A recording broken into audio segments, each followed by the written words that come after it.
반갑습니다. 저번에 우리가 5분까지 했었지요. 6분 할 차례입니다. 법요집 440페이지입니다. 자, 우리가 건강경을 이렇게 하는 이유가 다른 게 아닙니다. 첫 번째로 법요집에 있는 건강경이 이제 한문 건강경이라서 한글 건강경이 있으면 한글로 된 건강경을 보겠는데 한문이라서 한문 건강경을 가지고 하고 있습니다. 두 번째는 우리가 건강경을 독송을 할 때 주로 한문 건강경으로 독송을 많이 합니다. 한문으로 할 때는 뜻을 알고 해야 되는데 뜻을 모르고 독송을 하면 경전 독송의 공덕이 크지가 않겠죠. 아무래도 그 뜻을 제대로 알고 하는 것보다 공덕이 크지 않다 하고 저는 그렇게 생각합니다. 물론 일각에서는 뜻을 몰라도 독성만 해도 그 공덕이 수승하다라고 하지만 저는 솔직히 그 말에 대해서는 의문을 가지고 있습니다. 경전은 그 뜻을 잘 알고 마음에 새기라고 있는 건데 뜻을 모르고 독성하는 건 문제가 있습니다. 이제 그래서 우리가 한문 건강경을 가지고 지금 하고 있습니다. 여러분들이 독송을 하실 때 요 부분이 대충 이런 내용이구나 라는 것을 알고 독송을 하는 게 좋겠다. 자, 그래서 오늘은 제6분 정신희유품. 한문은 잘 안 보이지만 어쨌든 정신, 올바른 믿음은 희유, 드물다. 올바른 믿음을 내는 사람이 과연 그렇게 많겠는가? 라고 하는 의문을 수보리 존자가 이제 부처님한테 물어보는 거죠. 요 앞에 제5분에서 그 타국에 뭐죠? 범소유상, 계시오망, 약견재상, 비상적견열애 이걸 이야기를 하니까 수보리 존자가 아니 저 어려운 말을 어떻게 우리 중생들이 이해를 할 수 있을까? 그런 게 정신, 올바른 이 믿음을 부처님의 가르침, 이 진리를 제대로 이것이 진실이다 라고 믿는 정신, 사람이 희유하지 않겠냐, 드물지 않겠냐, 부처님 왜 그렇게 어려운 본문을 하십니까? 좀 쉽게 해주세요 라고 이제 물어보니까 부처님이 대답을 하는 내용이 이제 제6분입니다. 수보리야, 수보리가 백불은 부처님께 묻되 세존이시여 파유중생, 자못 중생들이 있었어. 이 파는 그냥 들어가는 말입니다. 별 뜻이 있는 게 아닙니다. 또 그런 거라고 생각하면 됩니다. 중생이 있어서 유중생, 덕문 여시 이와 같은 언설과 이 이제 구절들을 생실신부와 진실된 믿음을 내겠습니까? 할까요? 할 것 같은데 이런 이제 의문이죠. 라고 물어보니까 부처님이 답을 하죠. 그 건강경에 이제 27가지 의문이 있다고 합니다. 27의단이라고 해서 그 27가지의 의문에 대해서 부처님이 하나씩 그 의문을 깨트려 주는 게 건강경의 내용이다. 그래서 이제 그 의문의 첫 번째 시작이 바로 요 제6분부터입니다. 그러니까 5분까지는 부처님의 가르침의 대강, 개요를 쫙 설명을 이제 불법이란 이런 것이야 설명을 해줬어요. 듣고 나니까 그 다음부터는 뭡니까? 질문 시간. 질문이 있는데요. 해서 이제 수보리가 27가지나 이제 질문을 하는 거예요. 무지몽매한 중생들을 대신해서. 그 첫 번째 이제 의문이 이거지. 과연 이 법문을 듣고 진실된, 이것은 참다운 진리구나 라고 믿겠느냐 사람들이 하니까 불고 수보리 부처님이 수보리에게 이르되 막작시설 이와 같이 막잘 말하지 마라.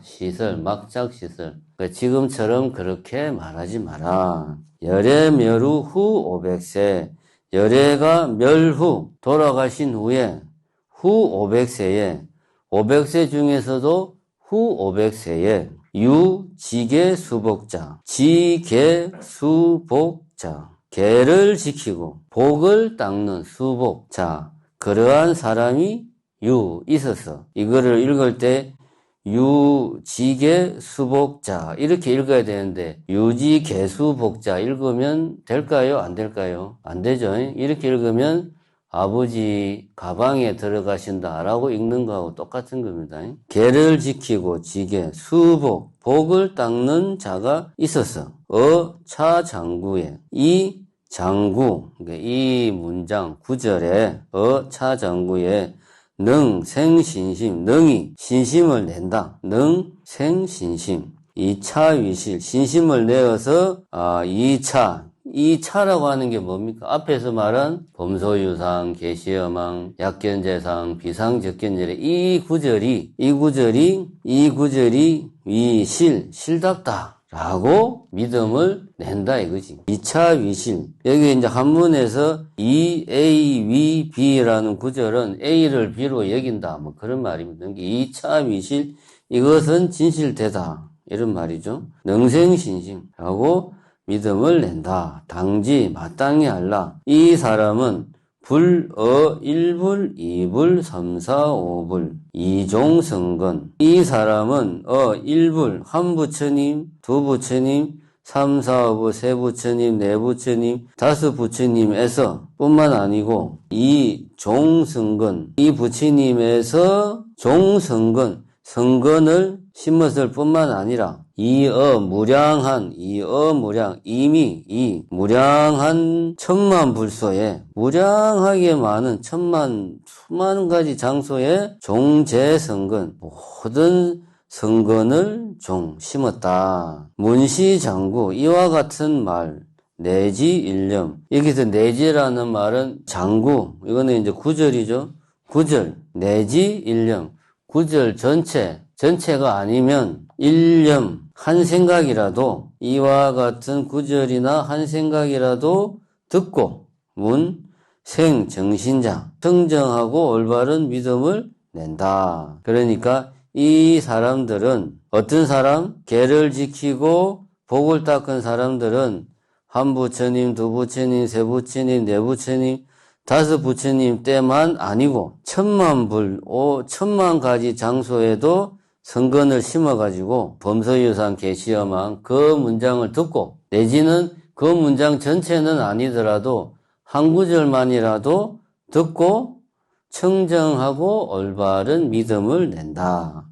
수보리야 열애는 실지실견 다 알고 실견 다 본다. 시제중생이 득 여시무량복덕 무엇을 이 모든 중생들이 이와 같은 무량한 복덕을 받는다는 것을 열애는 잘 알고 다 본다 이거지. 그러니까 내가 다 알고 다 보고 있으니까 너는 걱정하지 마라. 하이고 왜냐하면 시제중생은 이 앞에서 말한 지계수복자 계를 지키고 복을 닦은 이 중생들은 무부, 아상, 인상, 중생상, 수자상, 무법상, 영무미법상 이 중생들은 다시 또 아상, 인상, 중생상, 수자상이 없고 법상도 없고 역도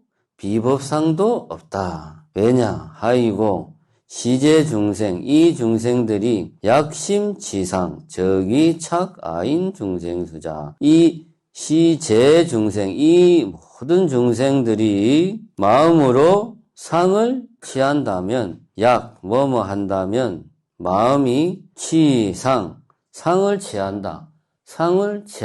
상에 집착한다. 치착한다.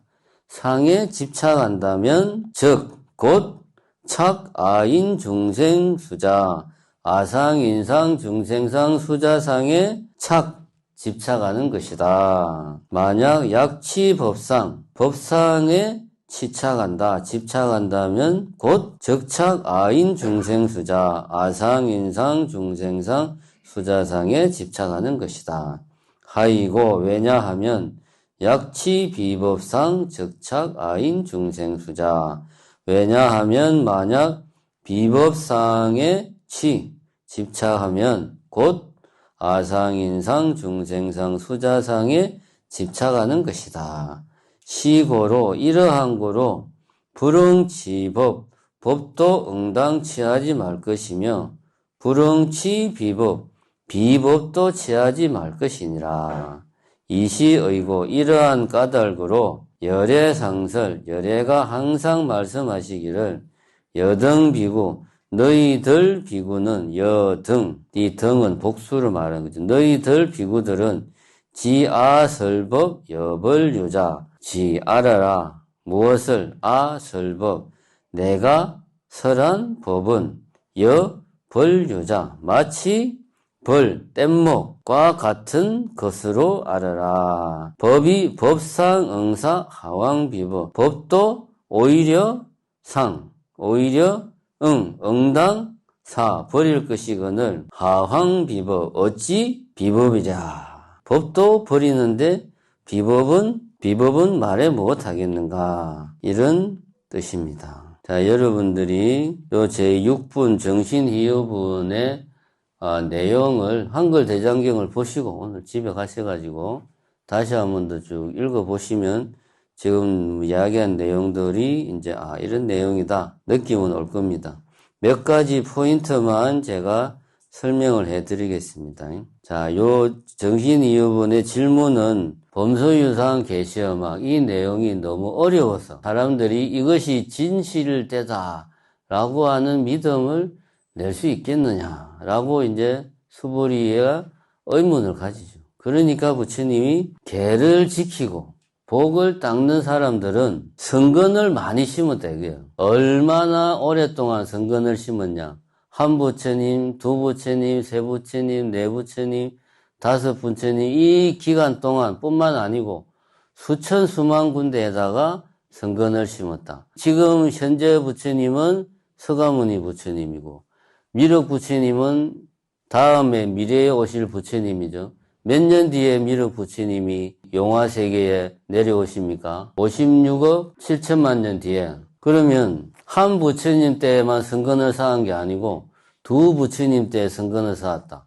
그럼 현재 불에도 성근을 쌓았고 미륵 불이 하생하실 때도 성근을 쌓으면은 56억 7천만 년 뒤에도 성근을 쌓은 거예요. 이 말은 뭐냐 하면은 무량한 세월 동안 어마어마하게 성근을 쌓았다. 그 다음에 장소도 천만 불소, 천만 장소, 무수히 많은 장소에다가 성근을 심었다. 누가? 지계 수복자, 계를 지키고 복을 닦은 사람들이 이렇게 성근을 많이 심었기 때문에 내가 이야기한 이 진리를 알아듣고 이것이 참된 가르침이구나 라고 믿을 것이다 이거지. 이렇게 이야기를 합니다. 그럼 여기에서 계를 지킨다는 거는 다 아는 이야기고 복을 닦는다는 게 무슨 말이냐. 복은 뭐하고 같은 말입니까? 공덕과 같은 말입니다. 복덕이란 말이죠. 복덕. 공덕은 뭡니까? 공덕은 내가 뭘 하면 공덕이 생기나요? 밥 먹고 놀면 공덕이 생깁니까? 뭘 해야 됩니까? 내가 선업을 쌓아야 되겠죠. 선업을 쌓으면 그것이 이제 공덕으로 이렇게 쌓이는 거죠. 내가 수행을 하면 그 수행의 결과가 공덕으로 쌓입니다. 그게 복이다 이거야. 그래서 공덕이라는 표현은 공은 열심히 노력한다.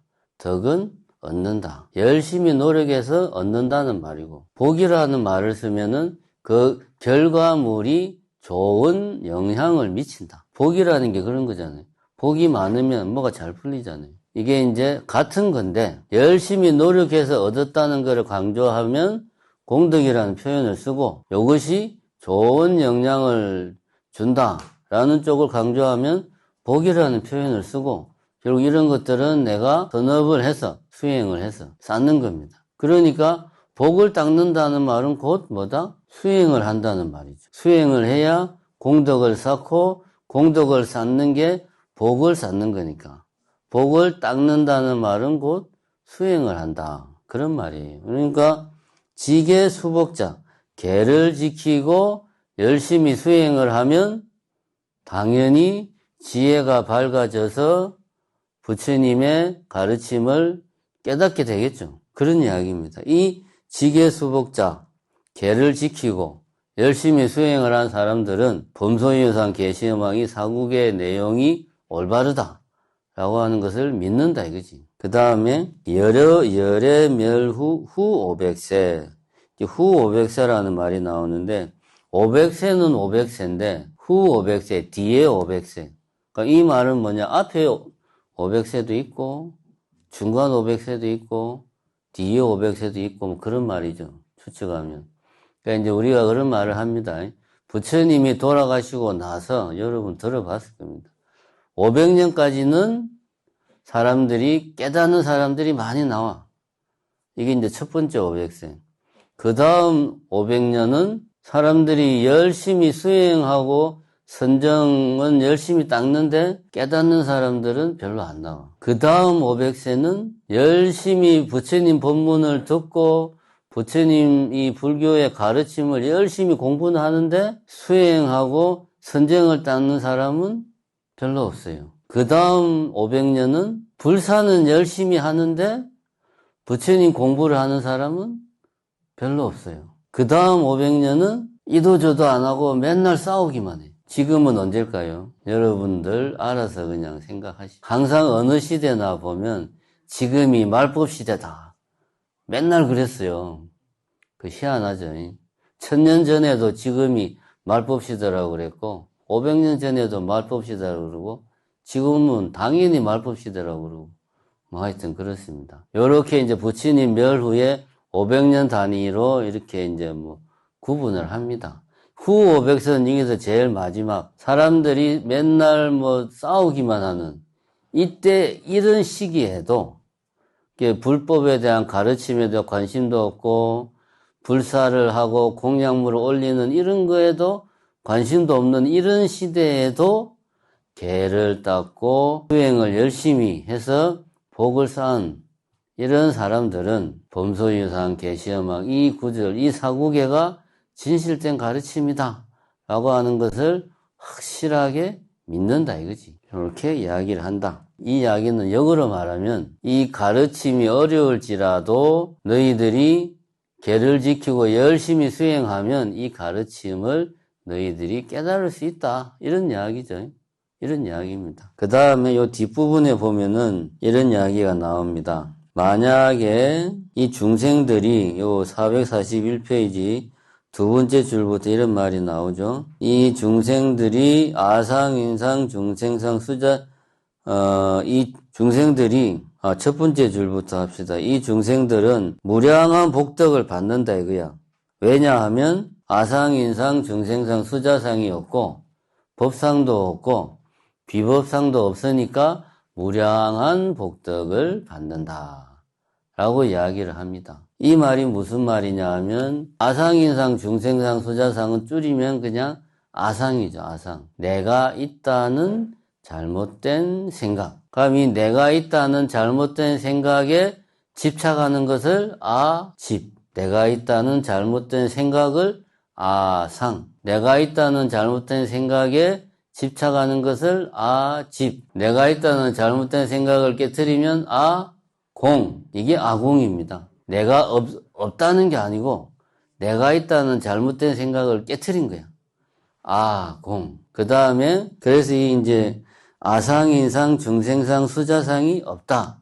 이 말은 표현을 다시 하면 아공의 이치를 깨달았다. 내지는 아집에서 벗어났다. 아상을 깨트렸다. 같은 말입니다.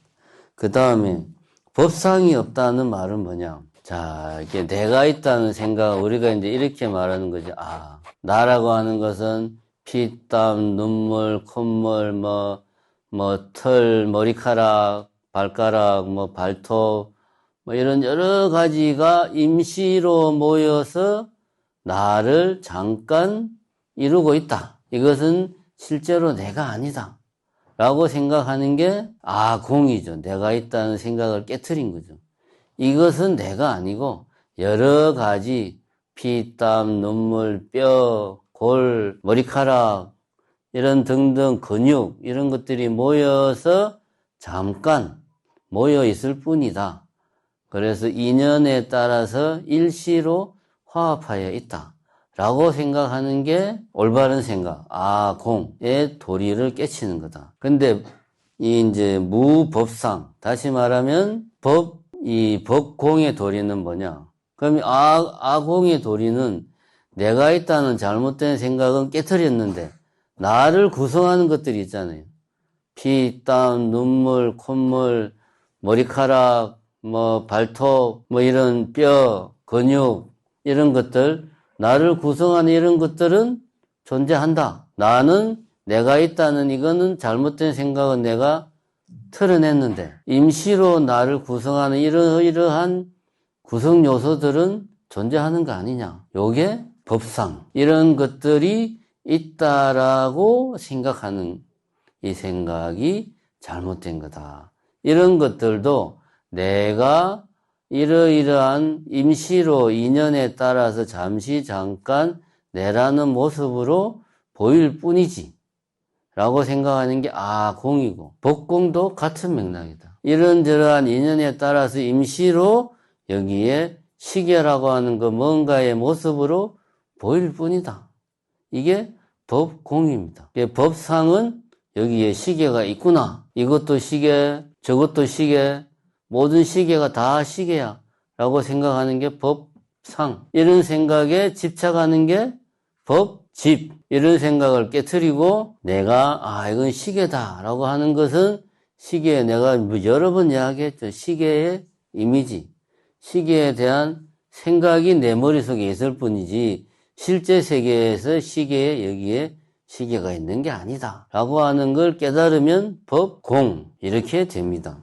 그러면 여기에 무법상, 법상이 없다. 법공의 이치를 깨달았다. 아공의 이치를 깨달았다. 그렇게 하면 어떻게 된다? 복덕이 무량하다. 당연한 말이죠. 깨달음을 정득했으니까 깨달음을 정득했다는 말은 번뇌를 완전히 털어냈다는 말이고 오랜 수행을 통해서 내가 공덕을 많이 쌓았다는 말이죠. 그러니까 당연히 복덕이 무량하죠. 그죠? 수행을 열심히 수행을 해서 공덕을 쌓았으니까 공덕은 뭐다? 공덕이 곧 복이다. 그러니까 공덕을 많이 쌓았으니까 복이 많은 거죠. 그래서 아상을 깨트렸고 법상을 깨트린 거예요. 자, 여기까지 이해를 했으면 이제 비법상만 이해를 하면 되겠죠. 법상 아닌 것. 법상 아닌 것 어려운 게 아닙니다. 여기에 시계가 있구나 라고 하는 게 법상이요. 그래가지고 이제 스님이 여기에 있는 거는 시계가 아니고 네가 생각하는 거는 그냥 네 머릿속에 있는 생각이야. 이미지야. 관념이야. 실제 여기에 있는 건 시계가 아니야 라고 이야기를 해요. 그렇구나. 그럼 이거는 시계가 아니구나. 비법상. 법상이 아니다. 그럼 여기는 시계가 없구나. 시계가 여기 없고 여기 있구나. 여기에는 시계가 없구나 라고 생각하는 게 뭐다? 비법상. 이 비법상에 집착하면 결국은 내가 아무리 아상을 깨트리고 법상을 깨트리고 해도 이런 비법상이란 그래서 여기는 시계가 없구나 라고 이런 식으로 생각을 하게 되면 다시 아상이 튀어오른다. 그 다음 이야기가 그겁니다. 세 번째 줄 제일 끝에 441페이지 하이고 시제 중생이 약심치상 적차가인 중생수자. 왜냐? 이 중생들이 마음이 치상, 상에 집착하면 곧 아상에 집착하는 것이다. 이거는 제가 했던 말이고, 그죠? 아상에 집착하는 것이다. 법상에 집착해도 그러면 여기에 그 다음 줄에 약치법상 적착아인 중생수자. 내가 아상은 깨트렸어요. 아상은 깨트렸는데 법상은 남아있어. 그러면 법상에 집착하면 그러면 여기는 보면 법상에 집착해도 아상에 집착하는 거다라고 말을 하잖아요. 그죠? 하나, 둘, 셋, 넷, 다섯 번째 줄. 비법상에 집착해도 아상에 집착하는 거다라고 이야기를 합니다. 이 말은 이런 말이에요. 내가 아상을 깨트리고 법상을 깨트리고 그랬는데 비법상 그래서 이거는 시계가 아니구나. 여기에는 시계가 없구나라는 생각, 이 조금 남아있으면 그 조금 남아있는 것 때문에 아상이 다시 자라난다. 아무리 내가 아상을 없애더라도 법상이 남아있으면 아상은 다시 일어나기 마련이다 하는 이야기입니다. 그렇기 때문에 약취법상하면 적착 아상이다. 법상에 집착하면 법상에 집착하면 아상에 집착하는 거고, 비법상에 집착하면 역시 아상에 집착하는 거다 라고 이야기를 하고 있는 겁니다. 비유를 들자면 이런 이야기입니다. 아주 내가 정말 정수를 열심히 아무리 잘해도 정수를 잘해도 거기에 조금이라도 불순물이 남아 있으면 우리가 뭐 이렇게 시료 같은 거 있잖아요. 여기에 뭐 불순물이 얼마나 들어있는가를 판가름하는 그 시약을 넣으면 불순물이 조금이라도 있으면 물 색깔이 변하죠. 불순물이 많이 있으나 조금 있으나 시약을 넣으면 변하기는 마찬가지예요. 그러니까 완전히 뿌리 뽑을 때까지는 아상이 뿌리 뽑힌 게 아니다. 그래서 우리가 아공, 법공, 뭐 양구공 이런 이야기를 하는데, 아상을 내가 뿌리 뽑고 법공을 뿌리 뽑고 하더라도 조금이라도 마음속에 그런 법상에 대한 집착이 조금이라도 있으면 전체가 다 도루묵이 되어버린다. 이런 이야기입니다. 그 다음에 마지막 줄에 시고로 불응치법, 불응치비법. 그래서 법에도 집착하지 말고 법 아닌 비법에도 집착하지 마라. 중도의 길을 가라.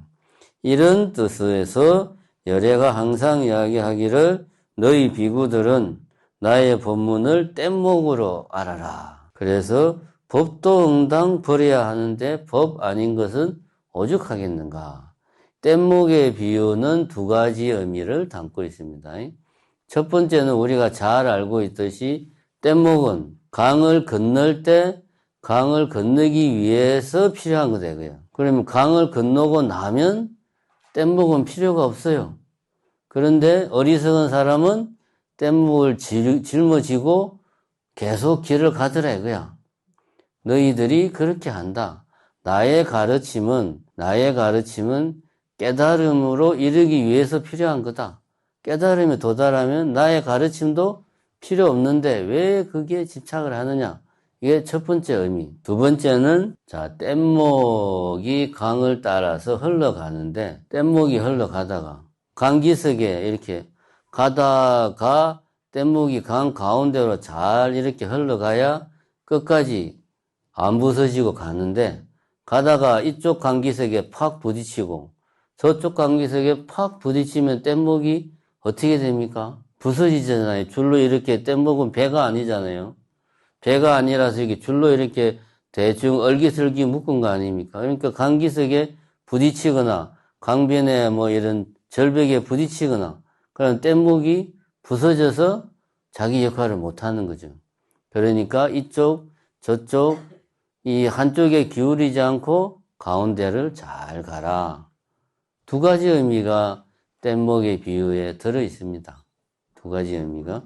여기서는 둘 다를 이야기하고 있죠. 법도 버려야 되는데 법에 집착하는 것도 잘못된 건데 비법, 법 아닌 것에 집착하는 것은 더더욱 말할 필요가 뭐가 있겠냐.